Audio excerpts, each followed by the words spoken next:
கடுமையான வெயில் காலம். எங்கும் வெயில்.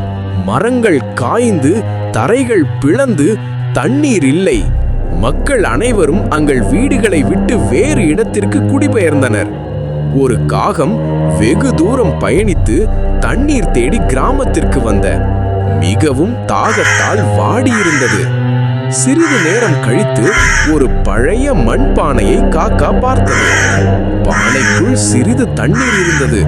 ஆனால் மூக்கால் குடிக்க முடியாத அளவுக்கு கீழே இருந்தது. காகம் மிகுந்த சிந்தனையில் ஆழ்ந்தது. காக்கா முதலில் கவலைப்பட்டது. பின்னர் ஒரு புத்திசாலித்தனமான யோசனை தோன்றியது. பானைக்கு அருகில் கிடந்த சிறிய கூழாங்கற்களை ஒவ்வொன்றாக பொறுக்கி பானைக்குள் போட்டது. சில நிமிடங்களில் தண்ணீர் மேலே வந்து காக்கா மகிழ்ச்சியுடன் தண்ணீரை குடித்து தாகத்தை தீர்த்து கொண்டது. புத்திசாலித்தனமும் பொறுமையும் இருந்தால் எந்த பிரச்சனையும் தீர்க்க முடியும்.